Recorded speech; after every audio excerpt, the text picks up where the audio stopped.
Good morning, Seth. Good morning. Good morning. Again. Hey. Just a full disclosure to my audience here. I effed up last time. So, now this is a redo.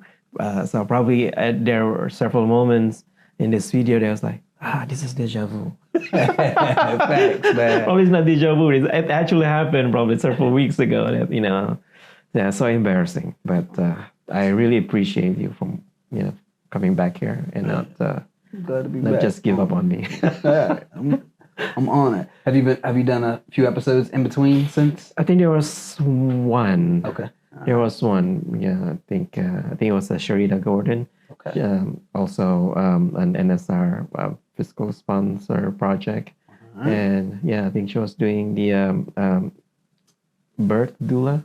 Okay. Yeah, I call it birth concierge. So I think because I think she had this show with New Sun Rising at the Kelly Strayhorns. Like, Okay, I heard about that. Yeah, it's a time sensitive, and it's like, okay, I really like the idea. I think we had some discussion before we started recording about babies, about how babies in the womb are really impacted with the way the parents are doing, and even the environments around them. It's really impacting, and that is kind of related to the, having a doula. Helping the mothers or the parents, taking care of the baby even before it's born, which is really critical. Yeah. Brilliant. That's good. Yeah. So let's restart the discussion again. And so, where do you live? Beaver Falls. Beaver Falls. Yeah, All right. Beaver So I know that some of us, including me, I have to look up like a Beaver Falls. Is it where is this? Is it in Butler City? I mean Butler County or something. So all right. So let me switch this so my audience can see where the Beaver Falls. Okay, I can see my glasses here. All right. So there's Beaver Falls, and let's see where is Pittsburgh? There. So this is Beaver Falls, and this is Pittsburgh. Mm-hmm. So. Were you born there? Or? Yeah. Born and Okay. raised. Born and raised. Born and raised. Wow. Yeah. So, Was that a car? there's a car. I didn't know where it Car showed symbol? up. So one of those things. Yeah. Yeah, born and raised Beaver Falls. The heart of athletes, the home of creatives. And one of many communities that was destroyed by steel industry leaving. Okay. Yeah. So I didn't know about that, because I should have read more. But so the steel industry, they went all the way to Beaver Falls. I mean, that far. Yeah, you could see the outer areas were almost like untapped potential because you had J&L Steel out in Aliquippa, you had Moultrie Steel. There was a few steel mills out in that area, and you could see it. The community it's still that. I feel like Pittsburgh has progressed a lot faster than we have in Beaver County. Yeah, because in Pittsburgh, I still saw the remnants, or the historical landmarks, right?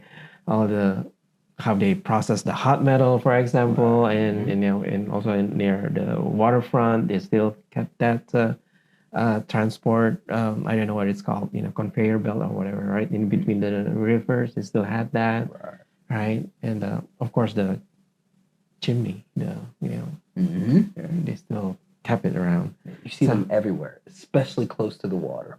Right. The closer you are to the water, the more you see what's left behind of the plants or what people are currently using. So what did you remember growing up when the steel industry was still booming at that time, I assume, right? So I ain't that old. I was born in 87. Has it been gone that long? I mean, steel industry, probably you're still... No, because Moultrie Steel was still around in Beaver Falls. But from my knowledge, that was the only steel mill left. Some older historians probably know more than me, but I was not there during the time of any of the booms. I've only seen nothing but pictures, seeing the street, like Beaver Falls was the place to come shop. And the streets, you could just see they were just packed. just packed. And it looks nothing like that now. Oh, okay. You know, it's looking better. Like the leadership that's there over the past few years have really built it up, but it has really looked like rundown buildings, and that's what I've saw my whole life growing up, just rundown storefronts, 80% of the community renting, just poverty, high crime, poverty, but beautiful, talented, skilled people with little resources. That's how I've explained it growing up. Like, and when you have that kind of environment, you almost don't even know that everybody's poor. Mm-hmm. You don't realize it. It's just a lot of love and family, Christian community. But the crime's there. The drugs were there. You know? So, yeah. So, in that context, growing up as an African American,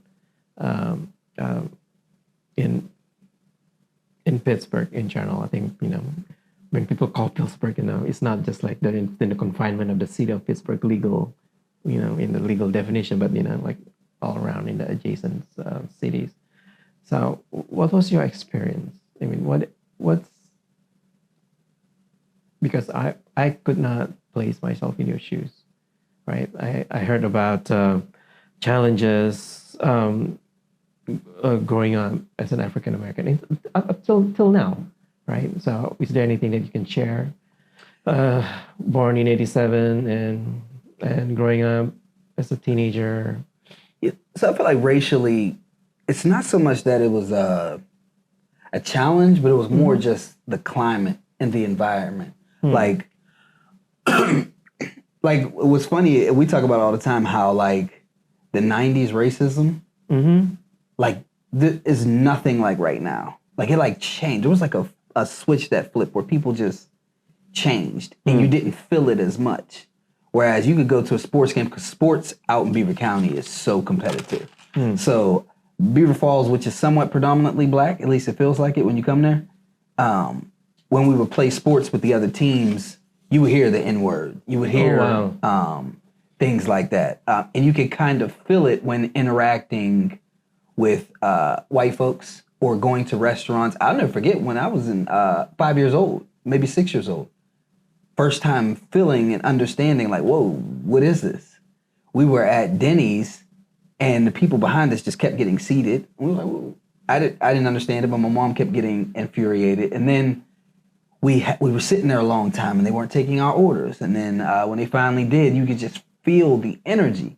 And I'll never forget my mom just breaking it down to us and not knowing that that wasn't normal to have a conversation about race and how people might treat you. And my mom's conversation was always like, it is what it is. Folks are just going to view you this way. Just continue to be you. Work hard. You know what I mean? Don't let it slow you down. Anything like that. So you could feel the racism.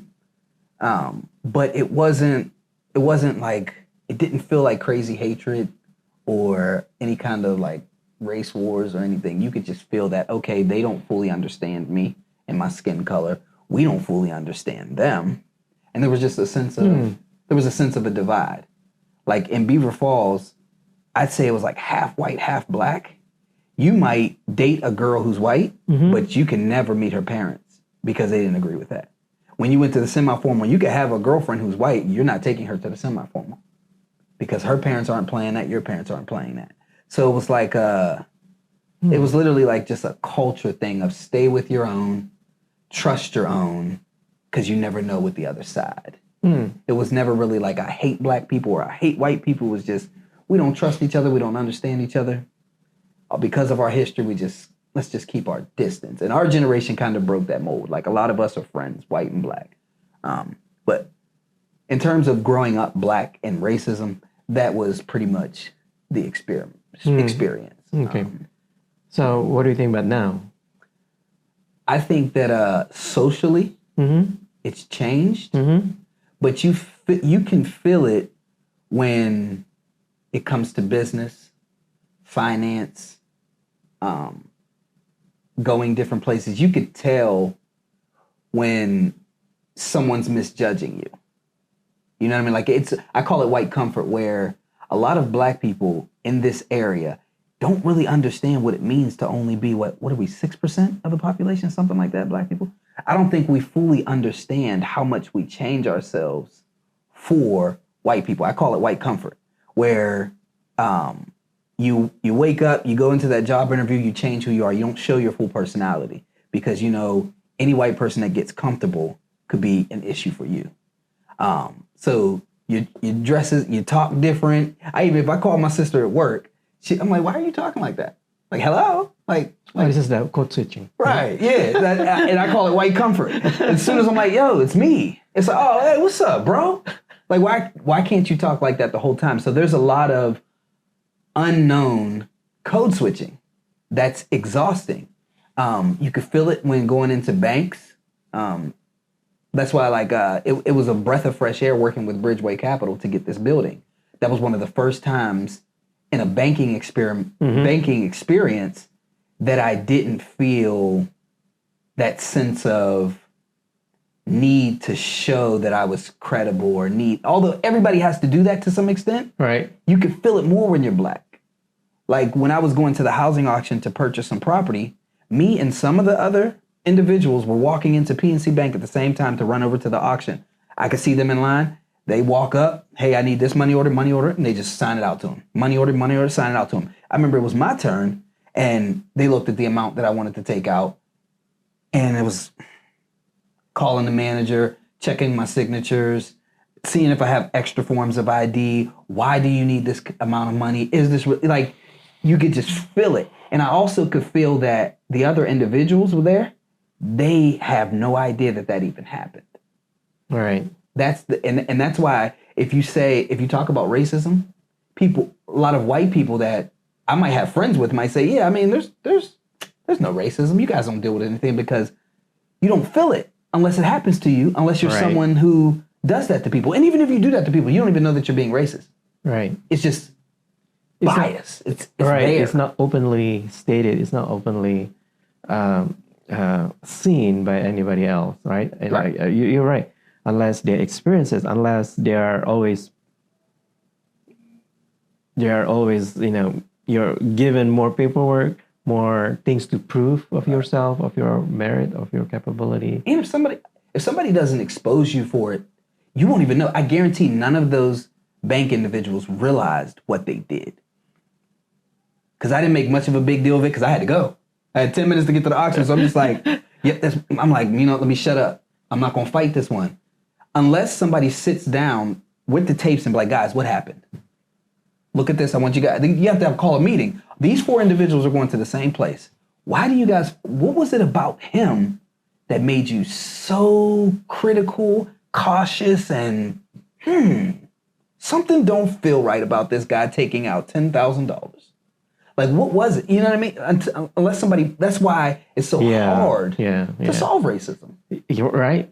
Because you don't even know. Even though, there are many processes in business, but, there's always a line item saying, use your judgment, right? Mm-hmm. I mean, that is, you can't create flowchart on that. Like judgment, judgment that has been established when I was 5, 10, 15, 25, all the traumas that I had, like dealing with people of different background, mm-hmm. or whatever, either movies or good movies, music, right? The news, and the politicians that have been brainwashing us, right? So it's tough sometimes, right? So I'm a proponent of transparency and having flowchart and following, like what your book said, the rules, right? I completely agree with that. But they always like a caveat there. There's always a loophole that that still requires when they said use your gut, but that's the problem sometimes, right?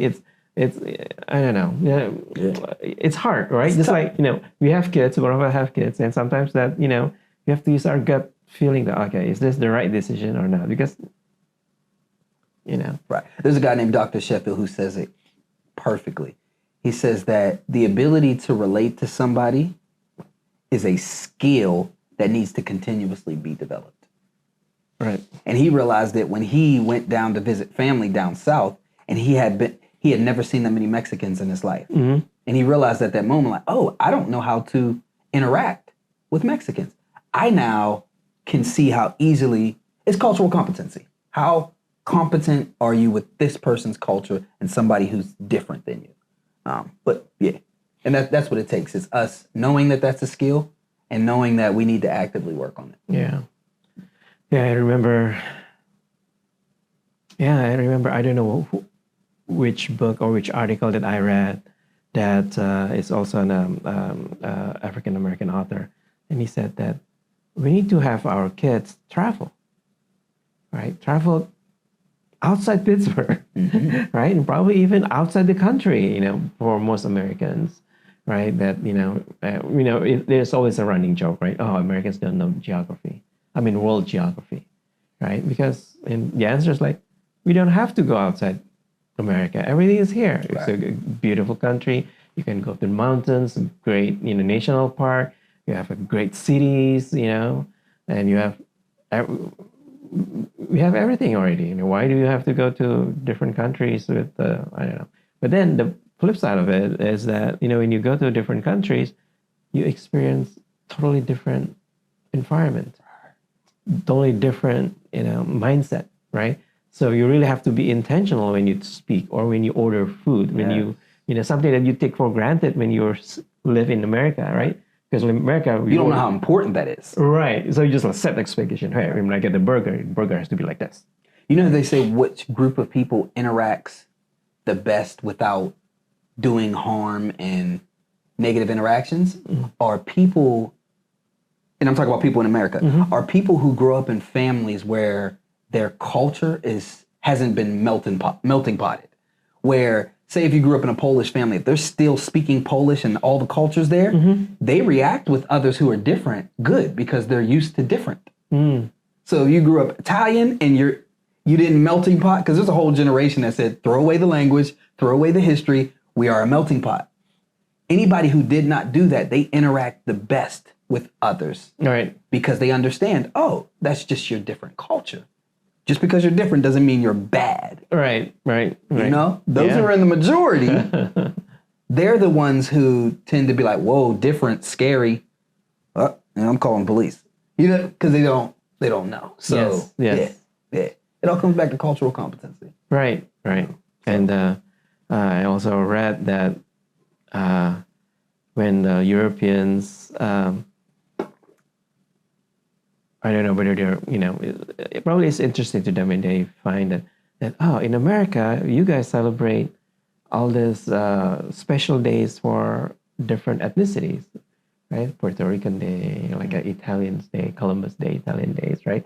There's Cinco de Mayo, right? And they said, we don't do that in Europe. And I was like, I was like, okay, so is that the good or bad? Right. Right? Because we're not doing that well.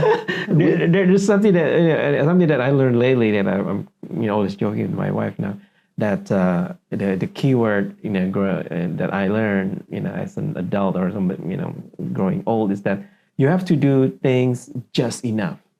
But then the problem is, how do you define just enough? Because it's different every day. It's different for different things, right? So when you want to say proud of your ethnicity, proud of your culture, but then on the flip side of it, unity is required, and it requires you to think less about your own group, right? So which one is it, right? Because everything has a positive, and everything has a negative, and so it's like how do you balance both things, right?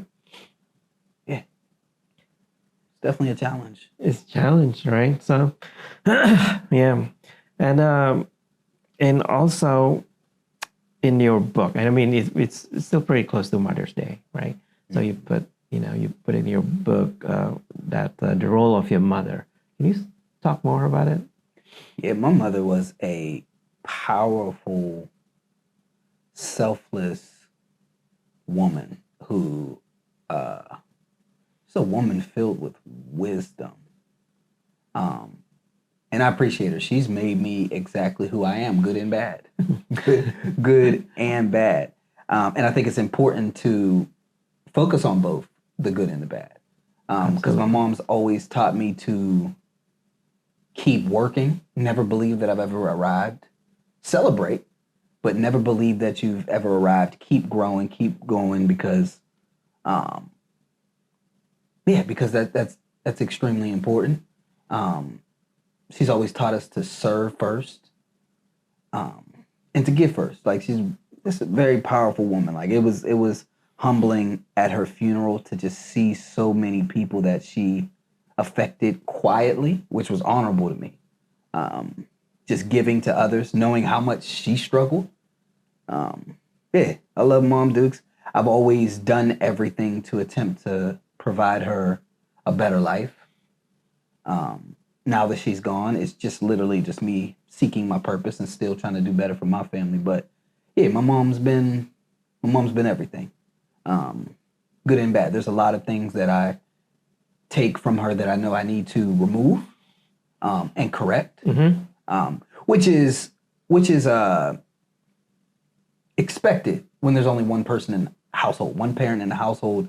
There's going to be some imbalance, and I think the people pleasing, the financial issues, giving too much. That was one of the things that I learned from my mother that I had to learn to correct. My mother was a giver, and I took that as well. And in order to carry on her legacy, I had to learn to find balance. And I do that in her name, learning actually how to say no. And I even put it in the book how I believe saying yes was almost a sin of mine. Believing that you're doing good and helping others can be a distraction. I believe it was a sin of mine because I think anything that keeps you away from whatever your purpose is causes you to miss the mark. And that's what I believe true sin is. Sin isn't just, you're smoking, drinking, cussing. Not anything that causes you to miss the mark. And my giving nature that I learned from my mother was one. So learning to find balance, seek God's purpose first, and then give to others from whatever fruits come from that or whatever I have left has been the balance. And that's been to carry on my mom's legacy, but to also improve upon it. So I appreciate her for the mindset to even want to seek that. Yeah. You know? So yeah, she's my everything, man. I miss her and I love her to death, and I want to continue to honor her name. You know? Wonderful. Yeah. Great. How many siblings do you have?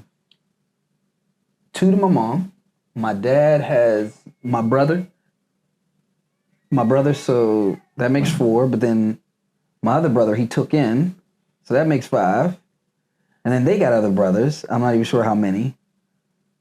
So I'm gonna say 5 plus however many more there are. You know, there's a lot of us. But I grew up in the household with just my sister and my brother, Tonette and Ashley, a Beezy. So yeah. But. Okay.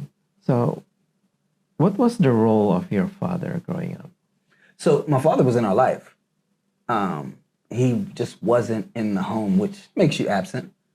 He was always there, but there wasn't much of a relationship. I think I had some abandonment issues. And so it was always hard for me to actually connect with people on a real level. This is something I'm just realizing now.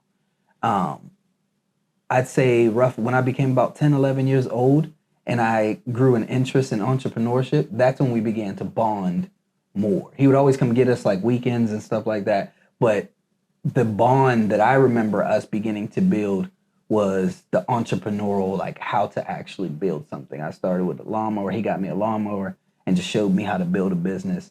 And I think that that's where our relationship is. And now that I have kids, I think our relationship is growing stronger. So he was always there as a provider, someone to help my mom financially. But he wasn't so much in the home to instill those fatherly lessons that you only get on a day-to-day basis. So yeah, but he was completely there financially. He was completely there if we were needed, if we were in trouble and my mom needed to call him, he was there.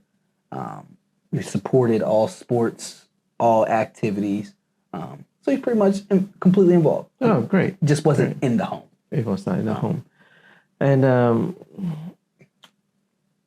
and one quote here, from the book. Oh, before I, actually I already touched the book, on asking you about your mother, but let's, if the audience, caught what so many things that we have talked about, right? He wrote a book, Breaking negative cycles, and so let me give that. So our audience can see it, so you can find it on Amazon. Breaking Negative Cycles. So there it is, right? So he's the author, he's the writer of this book. And also he mentioned about getting space with the help of Bridgeway Capital, right? So it means that you're creating business, right? Yeah. And you also have a social media. You have a great social media presence. You're very active, and let me put it up on the screen as well. This is one of it, right? This is Instagram, I think. Right. We're gonna go back to this later on, but so describe yourself. Probably I'm pretty sure you've done more than those three. Sounds like it. Yeah, so my purpose is to empower underserved communities, low-income communities, and individuals to find purpose in order to not only repair, build, break generational environmental cycles through a number of ways. Creating content that's meaningful to that, whether it's financial literacy, mental health, whatever cycles need to be broken. I create content. And I also partner with organizations, businesses, government, from like a marketing, storytelling, and community engagement standpoint. That's how I make money, is I act as a bridge between these organizations and businesses and government and communities like mine and more. Product doesn't have to be for my community, but that's how I built a sustainable business. And that's my focus, is creating, I call it Robin Hood. I go make money with people who can afford my services, and I bring the resources and the lessons that I'm learning back to my community so that they could do the same thing from their own purpose. So that's me in a nutshell. I just opened a business called The Content House, where others can actually come create content, where I'll have classes, show them how to use the equipment. They can do TV shows, movies, podcasts, whatever they want to do. So that's a little bit about me. That's my purpose, and I just branch off of what my purpose is, wherever God tells me to be at. That's why you talk to the Bridgeway Capital for this business. And this space is located in Beaver Falls. Beaver Falls, yep. All right. So is it up and running? It is. It's not open, but people are using it right now. All right. Once I get the sign, I'm gonna just have a grand opening, like a party. So anybody can use it right now, but I haven't officially set them open just to take advantage. Soft opening, of that. right? They call it. There we go. Yeah, soft opening. Soft opening. That's exactly it's like a tweak all the problems, like make it nice and smooth and stuff. Wonderful. So I'm a creative at heart, artist at heart, and just combine that with purpose, entrepreneurship. Oh, wonderful. Yeah. That's pretty much who I am. I'm looking forward to seeing it. Yeah. So probably the next recording you can do it at that place. Yeah. I'm about to have you come down. That's Get right. on a segment and talk some more. Okay. So now let's go back to the book. The title is Breaking Negative Cycles, right? And I'm really surprised when you mentioned in your opening that that breaking negative cycle is still a war for you. And it's still So tell me more about that. So I think that there are just patterns that the environment, family, your culture, everything that you're around, it just gives you positive things and it gives you negative things. And in order to reach higher heights in life, change things for your family, you have to be able to spot what negative cycles are you caught up in. And even back then, I'd say at the beginning, one of the first cycles that I was in chasing money. you know, chasing the streets, crime, to try to thinking money was the end all be all. So we need to get it, and choosing a life of crime to do that. I need to break out of that cycle. All the way till now, I'm at a place where I'm trying to break a cycle to be a better husband and to be a better father. So I think it'll always be a constant war for everyone. And if you don't believe it is, you're you know, I think you're just comfortable in the current cycle that you're in. So war means it's a struggle, right? So it's a conflict, it's a struggle. But don't you think that when you given a problem and then you know the process, you know the rules, which is a chapter, you know, in your book, shouldn't it be automatic then? Shouldn't it be considered war anymore? I mean, it's like okay, this is the raw ingredients. I have this process. You know, I'm going to apply the rule, going to apply the rules, and then do, you know, whatever, and then it's going to come out good, right? It should be automatic. It should be automatic. It should be happy. Oh, this is simple. Let's go now. It should be. This is like oh, this is deja vu. Like, I've been here before. The reason it is not automatic is because what our culture and our environment does to us and our central nervous system is it creates a normal and a comfortable that everything about your central nervous system says this has to stay the same.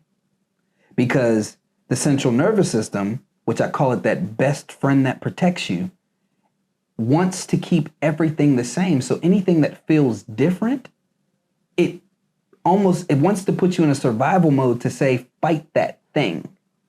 And I first heard Dr. Joe Dispenza say that our central nervous system can't take in any new information that we don't understand. Meaning, if you come from a poor environment, you understand that. Everybody around you is poor. You get the habits. It's life. So if you run into some information or a person or an environment that is rich, everything about your central nervous system could fight that. You could feel bored, overwhelmed by the information. You could feel like the people feel like they're better than you, or they're talking down to you because your central nervous system is saying that.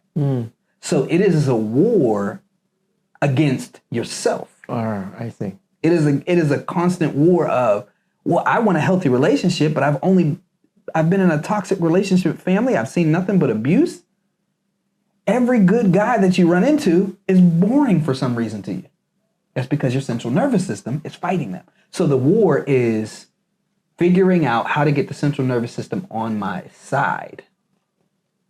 So that I guess, how can I, you know what I mean? Keep breaking through discomfort situations. Even like the Bridgeway thing. You know, I've never went after that amount of funding. The feelings of filling out that application, like, you can't get this. They're not going to give this to you. I decided to go to their year-end event. I said, you know, I'm going to go and build some relationships. The whole ride up, it was like, man, who do you think you are? Even I sat outside for about 10 minutes, like, yo, it's so awkward. You're by yourself. It's going to be weird. Everything was fighting me. But because I understand the central nervous system, because I have rules for my central nervous system, I know that on the other side of anxiety, I have to do it. I know that discomfort, all of these feelings are coming. Oh, you got to do it. If you don't know that, you don't know to get in that war. So I guess it ties into what you says in the book, emotional decision and the rule decisions, right? So when you get all this new information, you know, the first thing you react or the first thing you feel is based on your emotions. Like, you can fight it. And then you have to fight it. And then you have to hold back and remember the rules, right? You have to rationalize it that, hey, you know, okay, it's awkward, but, you know, I have to go to the other end of this feeling, right? And this is probably the rules to help it, right? I mean, do I say it correctly? That's correct. And that's why I feel like normally people tend to change when something has inspired, like a movie or a song can break through that central nervous system, because you can feel inspiration, like, oh, wow, I want that.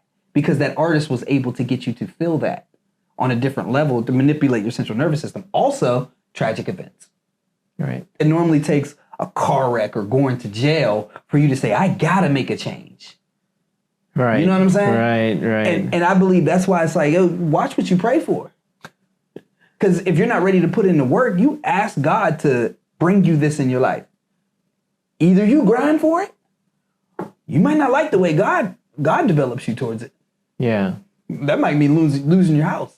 Yeah. You know what I mean? That might mean this because I know God, there was a time in my life where I feel like God knew in order for him to get a message through to me, it had to be through a tragedy or it had to be through knocking me on my head. Right. Yeah, I remember that section in your book.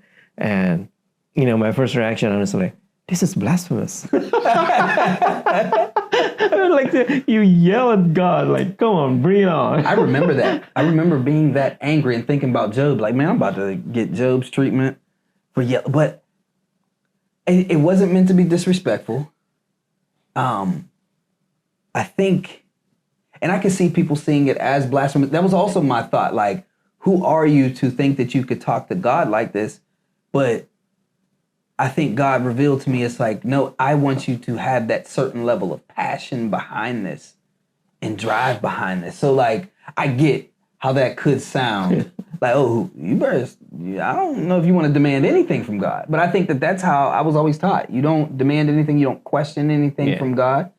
But is that the truth? Yeah. And it's understandable. I mean, when you said it, you have hit your rock bottom, right? When your car, you couldn't get your car working, it's like, and then, there are so many difficulties that you're facing at that point. And then, I think it's on page 71, from the, you talk about it. So, and then I think your mother is having problem paying rent also at that point, right? Mm-hmm. And you're like, okay. All right. So there's a word or there's a saying in the Bible, right? I mean, or in the teaching of Christianity that, God only gives you a cross that you can bear, right? So if you're experiencing it, it's meant to be. I mean, God's not going to kill you, It's just to make you stronger, right? And then the another section of your book, and you say that, the key to lasting success is taking your consequences on the chin. Taking them on the chin. Right. So you don't delay it, you don't delay the punishment or consequences, right? But you actually, okay, let's bring it on. Let's get it over with, right? And not even so much not delaying it, but not embracing it. Understanding that, okay, this is tied to my decisions. In 2017, when God took everything from me, this was tied to me selling drugs. Like everything that you built, I'm removing from you because it wasn't built through me, Seth. So I'm going to take this from you and I want you to learn this lesson. So I embrace that. Okay, this is my consequence. While I'm dealing with my consequence, I'm going to prepare myself, get myself closer to God so that when the opportunities present themselves and the consequence is over, you know what I mean? I'll make sure that I'll never come back here. I'll never make these kind of decisions again. And you know what I mean? And I get the lesson as fast as possible. Because I believe like God puts you through things to get you a lesson. And the faster you can catch the lesson, the faster you can get out of that drama. That's something I believed and witnessed for myself. Like, oh, wait. So even now, it doesn't matter what happens. I take a step back and be like, wait, what's the lesson in this? You know, like so that, so I can get away from that as fast as possible. I don't got time for God's consequences and drama for me. Like God he don't care about your car. He don't care about none of that. He'll take it all just to teach you the lesson. Yeah. I'm not trying to deal with none of that. But it's hard, but it's really extremely hard when you are under such pressure, you're under stress, have to deliver so much and the punishment or the consequences. And then you have to think, what did I do? I mean, is this a consequence of something that I did in the past, right? Because it's not common for people to do that, right? It's not, like a fight or flight. They don't reflect, right? There's no third option there to reflect. They just fight or flight, right? People don't say, you're given, shit, you don't say, okay, what did I do? No, it's they're only just like fight or you run, right? It's not like, give me 5 minutes. Take a step back. And I only think that I have that because God made me a creative. So in these moments, I'm creating music and content around what I'm feeling. And when you create content, sometimes you get to look at it from a third person view. Right. It's almost like watching a movie and be like, come on, man, that was a dumb decision. So I think being a creative really helped that because I'm constantly putting myself back into feelings or constantly. So you're almost practicing stepping outside of yourself and observing the situation. Right. I guess you built into the rule decisions, right? Yeah, and then I made it a rule. Right, made it a rule that you have to reflect. Yep. Right, think about it first. Second after the emotion, outburst probably, right? And then it's like, and I really like your example that you put in your book about following the rules. It's like brushing your teeth, right? You can't get out. You feel that it's not clean to get out of bed, get out of the house, meeting people without brushing your teeth, right? Even though you were late, even though still going to brush. You're still going to brush. Regardless. You can skip your breakfast, but still have to brush. At no point do you wake up and be like, oh my gosh, I'm late. I don't have time to pee and brush my teeth. At no point. You're just going to be 3 minutes late. I'm 3 minutes extra late. That's it. Same thing. And I think that when you put these rules in place, you might not completely heal yourself. Because that's one thing I forgot or didn't add to the book was this isn't completely about healing. There are professionals for how to heal. This is how to protect yourself and break cycles while you're on that journey of healing. Right. Because healing isn't this black and white. Right. This is, okay, how do I protect myself against these habits and break out of this cycle while I'm on my journey of healing? And that's one thing I wish I was mature enough to be able to add to the book at the time when I wrote this. Yeah. Because that's extremely important. So. Yeah, I completely agree with that statement that, it's just a breaking cycle. I mean, just like looking at the, when you break a cycle, it's like you're breaking a stick, right? I think when you break a stick, you break when you're driving in a straight road, and then you say, okay, I have to get out of this, right? It doesn't mean that you know where you're going to be, right? You don't know that, okay, I'm going to turn right. I don't know where it's going, but I know that going straight is going to, I don't know, probably there's a flood in front of you, right? So I have to turn right. But probably, turning right, you don't know where it is, but I know that it's not going to the flood. Facts. Right? So, yeah, that makes sense. That takes discernment. And I think that's a perfect analogy. Yeah. So you mentioned, earlier that you were living in the life of crime, and so would you like to talk about it or? Sure. Yeah. So how did it, what age and at what point that made you do that? I mean, what's the not logic, but what's the stuff that growing up in an underserved high crime environment, you might not be exposed to and around too many successful people. In underserved environments, especially like mine, those who are successful or growing towards success are so busy that you never see them. Okay? The majority of the people that you tend to see are the drug dealers, who, by the way, in a lot of our communities are good individuals. You know what I mean? If you take away what they're doing, a lot of them aren't monsters. Like, they were always encouraging. They actually encouraged us to stay away from that life. Like, like, you're different, you're talented here. Very inspiring guys, at least my old heads. But in my opinion, from my experience, young men grow, and maybe young women too, but young men grow up and want to either carry on, add to, or change their family's negative circumstances. And when it's financial and you're 14, 13, and you don't know what to do and how to produce, and this thing is right here, and you can just see it. you could just see it, and it's so easy that a lot of my friends who were good kids, good families, stepped into that life. Like, you know what? Okay, I'm just gonna sell some weed and just make some money and take some burden off of mom or take some. So you're making that decision thinking that you're doing good and that this is an opportunity. It's a risk, but you don't really see it as bad because, it's just weed. Or even the harder drugs, you're thinking, well, they're going to get it anyway. So you're basically trying to change your family's circumstances. Mine wasn't until like roughly junior, senior year where it's like, yo, I got to do something. And so I started taking that risk, and it was just weed. Now, other friends of mine was like really selling hard stuff. They were living the street life for real, like involved completely. Whereas I was always trying to keep myself away from it, but reap the benefits. Cause I'm like, I still want to go to school. I'm like, I'm going to do it all. I'm not going to be stupid like folks who were before us that were dumb, just buying clothes and we're going to really turn this into investments and get away from this. Like, we don't even want nobody to know that we're doing this.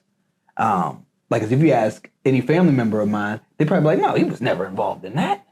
Because they're like, yep, sure wasn't. You know what I mean? And I remember going to college, be like, yeah, I'm leaving this all behind. But then it got real again. You revert right back to that. You know what I mean? Because it was so easy. There were so many kids on campus who needed it. So it was like, oh, let's go. Like, there's no reason a kid should be up here doing this. Like, you should be networking, finding, but central nervous system, you go back to what's comfortable. And then even when I left IUP, I'm like, yeah, I'm done with that. Boom. Like, God brought me this far. Let's go. But then life gets real again. And then that's when it got really real for me, where I was like, no, I'm really going hard out here. And it went beyond marijuana. It went beyond just coke. You know what I mean? You're now diving into heroin and taking trips to different cities and across state lines, like thinking that I'm building. Because at this time I'm building businesses. I'm actually working with kids at this time. I'm coaching at this time. I'm doing so many things trying to make it, not knowing that I was just this big ball of chaos that is eventually going to erupt. And that's what it was.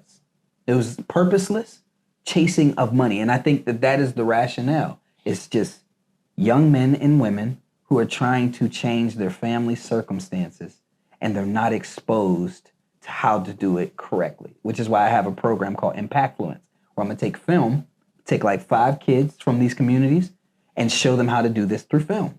Entrepreneurship, how to find purpose, get them partnering with organizations and show them how I do it. Just so that they could see. We had a 13-year-old and a 14-year-old murdered last year. Like 13 and 14. Good kids. One football player. Other one wasn't, but so that's the rationale behind it. It's not about rims. Some people it might. It's not about just the clothes and the girls. It's literally, how can I change my family circumstances and get out of this situation? How can I live the life that I want? Because I don't want what you had. You worked 40 years struggling at 2 jobs and you still can't afford anything. I really don't want that route. That doesn't work. All right. I see all the college kids are in debt. That doesn't work. I don't know any other way. So how did you get out of that life? Because, the income would have dropped dramatically, right? Well, yeah, it dropped dramatically because God took everything. But the entire time, I'm still studying and learning. And, I'm still hearing these messages of faith. I'm still hearing these messages that I'm just going against. And I think it's just my relationship with God and Him revealing to me through listening to speakers like Eric Thomas's, the Napoleon Dynamites, the Robert Kiyosaki's, like really trying to figure out like, how else do I do this? When God finally brought me back to rock bottom, He's like, okay, if you're not going to stop this, I'm going to stop it for you.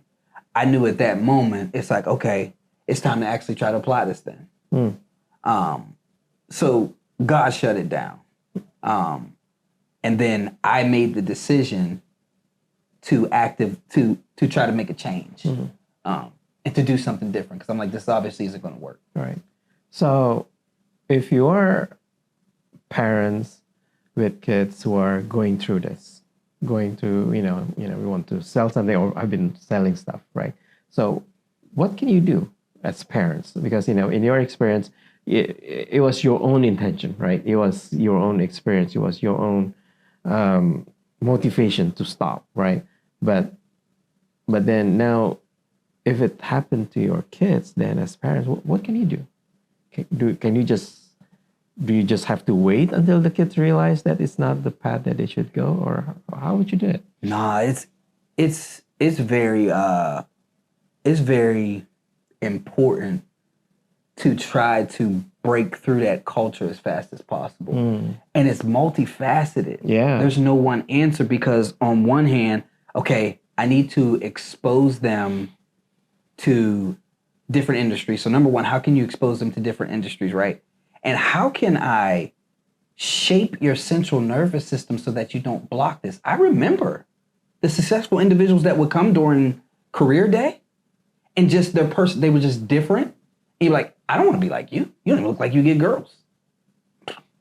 You know what I'm saying? You see that, like back to the central nervous system. You're like, if it's not somebody who you relate to, like that's why when I go talk to the kids, I go talk to them just like this. I'm not trying to act more educated than them or more smarter than them. Say, yo, I got the same, and I'm honest, because I know the central nervous system. If I act high and mighty, they're gonna be like, man, you don't understand me. So you want to find people who are successful that actually understand what the kids are coming from.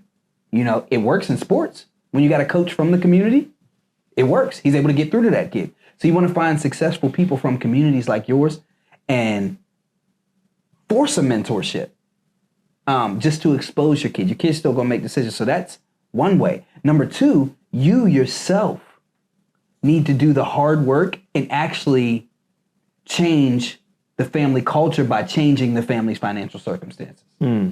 Because I don't believe that kids do what we tell them to do. They become who we are. I truly don't believe that it doesn't, like I know so many guys call their kids from prison, be like, yo, don't be in this life, yo, come on, I want better for you. Kid ends up down the same road.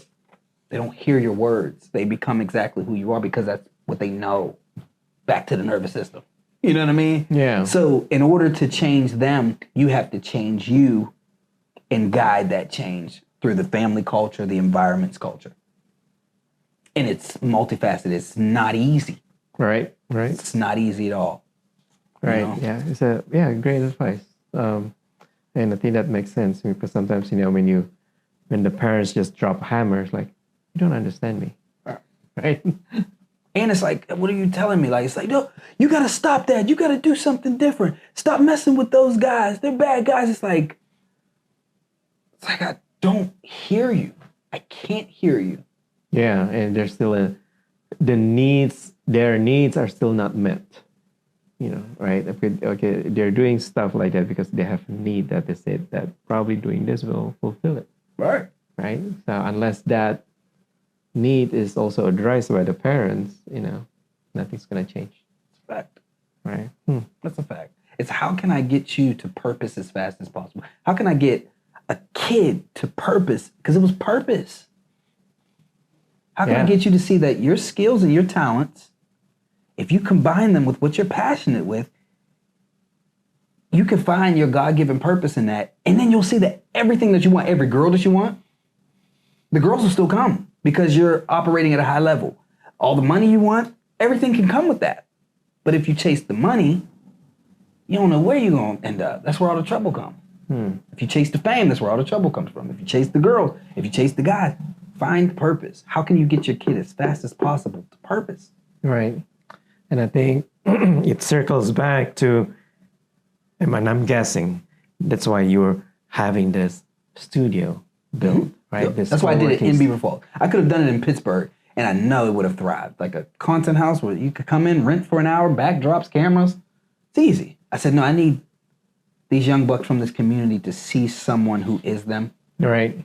Do this. Right. I think that's a lot of things that are lacking. I see for teenagers to do positive activities, right? I remember growing up, we play kites, I go bike, I play soccer, I play, or just hang out with friends, playing marbles, whatever, right? We don't see that much these days, right? I mean, what do they do? I mean, I don't even know. Even in my neighborhood, the kids, some of them go to the gym, but some of them just like sitting, on the stairs, church stairs, like talking. I don't know what they're talking about. I seen a video where the mom was filming the dad talk to the son. The son was at the kitchen window outside saying, "Dad, when can I get off of punishment?" And he was, think about it, he was outside. He said, "No, you're out. You're on punishment. Stay out there. Find something to do." He said, "Dad, shouldn't punishment me being inside?" He said, "No, all your fun is in here. Your devices are in here. Your games are in here. You need to go out and be a kid. That's your punishment." So that's telling. You know what I mean? Like the punishment is to go outside and play. Man, that was wild. And it could have been fake, but that actually makes sense because they game with each other online through video games. Right. There's social media. Yeah. And A lot of positives to that, but a lot of negatives. Right. I was gonna say that it's all about just enough, right? Even when you have this content creators, place where you can share all the equipment and use all those equipment, right? So it's another activity where they can create goods, create contents where they have possibility of earning money, right? But at the same time, that don't be a social media addict, right? You still have to do, studying or play soccer or play football or do, physical activities to make your body and mind balanced. It's wow. So, you as a parent, what advice do you have? I mean, you pretty much, your kids grew up in the cell phone era. What would you do differently? Or what, I'm still struggling. I'm still trying to break the cycle. I feel it. Right? So, my son is already in college, right? So, I mean, he's already out of, he has his full-time job. So I can't, I can only tell my stories, give him advices. And probably it has to be solicited. I don't give unsolicited advice anymore. But for the young one in high school, I'm still trying to figure out a way. So, I'm trying to have positive learning experience, right? Which is, like you mentioned earlier, how do you match the passion and her ability and her needs, right? How do you have this? How combine all these three into one activity, into one something that will motivate them, right? Which is hard, right? Because sometimes, they can think doing that, I like it, I'm good at it, but it's a lot of work. Right. I would rather do this, right? And when you stir it to, okay, why don't you do that, things that you like, but also incorporate this, and that. Like, that's too much work, Dad. Like, I mean, okay, so, so it's still a struggle. Yeah, it's like, how do you get them to enjoy the work? Because learning to enjoy the work, like any kid in this generation who could learn to enjoy the work could be a monster. Because there aren't many, I remember my generation, there aren't many individuals who enjoy the work. Yeah. How do you teach that? Is that in giving them less gifts and and I think it has to be I think both sides, parents and kids, they have to be open. I don't want to say mature, but it's like open enough to talk to each other and collaborate, right? And probably college is not for them, and parents have to be comfortable saying that and should be okay with that, saying no college, right? I mean, you don't want college, okay, then probably why you don't like college? Oh, because you don't like this and you like the other stuff. Okay, then talk openly, I guess, what the kid wants to, and find a way. And like you mentioned, probably shouldn't come, I mean, in addition to giving it yourself, as parents, you need to find mentor. You need to find people who have been there, who have gone through the path or similar to that, as close as possible, and talk to the kids, right? So, Yeah, probably. As I said, my fine print, I'm still trying to break the Just trying cycle. to figure it out. I hear it. And you're at that age, the 20s, teens. Yeah. That's that age of trying to figure all that out, and not wanting nobody to help you figure That's it right. out. So it's like you try to pitch something, but then you have to hide it, so you don't, so they can't see that you're actually pitching something. So you have to kind of like invisible that, That makes sense. Because they know it's like obvious it's given by your parents, probably they're like, I don't know, right? It's just a parent's directive. It sounds different. Yeah, I remember a few months ago, a bank lady was like, "Wow, my son needs to hear from you. Is there some way you could find a way to build a relationship with him?" He said, "Because if it comes from me, he's gonna shut you down." That's wild but that makes sense. Yeah, it makes sense. Yeah. So, all right. So I like to show my audience, this is the last segment, your social media here. I think it's great. I follow you, I subscribe to your channel, and whenever you come up something new, listen to it, it's good stuff. Right. So,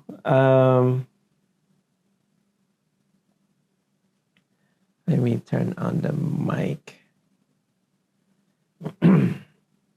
So, which ones that, we can show the audience a couple of your videos here? I guess you could go to resolving relationship beef. Relationship beef. It has the most views at the moment. All right.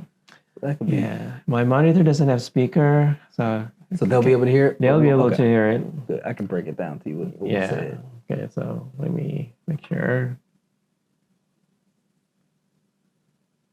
A lot of times when there's beef like that, both parties thinks the other person is the problem, when really the problem is the problem itself that you both need to address. So he's not the problem, you're not the problem. Y'all need to figure out how to end that loop so that y'all can communicate, because you feel like he's not respecting you, he's feeling like you're not respecting him, and y'all gotta figure out how to end that. A lot of times when there's beef like that, both parties thinks the other person is the problem, when really the problem is the problem itself that you both need to address. So he's not the problem, you're not the problem. Y'all need to figure out how to end that loop so that y'all can communicate, because you feel like he's not respecting you, he's feeling like you're not respecting him, and y'all gotta figure out how to end that. So, so I guess it's, as we mentioned earlier, about reflecting, right? Otherwise, if there's a problem, you don't see it, that probably it's because of you, right? You don't say, okay, why is this person reacting this way? Why is this person giving me beef, right? Rather than, why you blah, blah, blah. It's like, okay, whoa. Why are you doing this to me? Have I done something wrong in the past to you? Or probably even in the grander scheme of things, that is this a karma biting me? Right. Right? Yeah, it's funny because this conversation, my little cousin and his father, they haven't spoken in years. Oh, wow. And when they do, it's just a bad problem. And what I see is his father doesn't feel respected by him. He doesn't feel respected by his father. And how I got here was me and my wife going through it, me attempting to repair my own relationship. And I remember at first I'm thinking to myself, how can I get through to her and make her realize that she's wrong? And her decisions, the way she's doing this, and her, everything was her. And there was one moment when me and my wife were arguing, and I could see the same level of exhaustion on her face that I've been having. And I could hear her talk about me in that way. And I'm like, whoa, you mean to tell me that? At first it was, you got the nerve? Wait. I wanted to go back and be like, no, you're the one. And I was reading a book called, by Sue Johnson called, I forget what the book's called. But in the book, she said that we sometimes with loved ones, we get into these things called demon dialogue, where you think that person's the problem, they think you're the problem, but the way you're communicating is the problem. And so in that moment, I realized, oh, okay. And what you end up doing is, it starts at somebody feels something and they react off of that feeling. Right. The way they react makes you feel something. And now you end up in this loop because you're both not getting what you need. And you keep attacking each other for not getting what you need, not realizing, wait, let's take a step back and realize, okay, this is what matters to you. It's different than what matters to me, but here's what matters to me, and that's different. Let's figure out a way to give each other that. And although I realized it a few months ago, it's still been extremely difficult to get this through to my wife. Right. Even though I see it now, it's like, man, I can't get her to see that neither of us are the problem. But that's normally what that issue is. He's having that with his father. They both want the respect. They're not giving it to each other, so they keep disrespecting each other. And yeah, Sue Johnson changed my perspective. My wife is no longer the problem. It's the way we're operating. And to break back to breaking negative cycles, we both grew up in homes where it was just our mom. So it's the way we've been interacting with each other now that we're 10 years in and there's kids there and we've both grown and healed. Some things are coming up that needs to be addressed, and it's causing us to beef and fight. And I can see it now. The challenge has just been in how can I get her to see it. Wonderful. That we're in the middle of that demon dialogue. All right. All right. It's been a great conversation. And one thing that one line here that I get from the book that you wrote, and I think I'm going to print it and make it bigger here in my studio here. You said, be intentional about progressing. So I completely agree with that. You just don't do flyby, but you have to be intentional. Yep. Right. Just like the gym. And this book is awesome. I haven't read all of them, but just by the several chapters that I read, it's groundbreaking, pun intended. Okay. I like that. All right. Thank you, Seth. Hey, thank you for having me. I appreciate it. All right.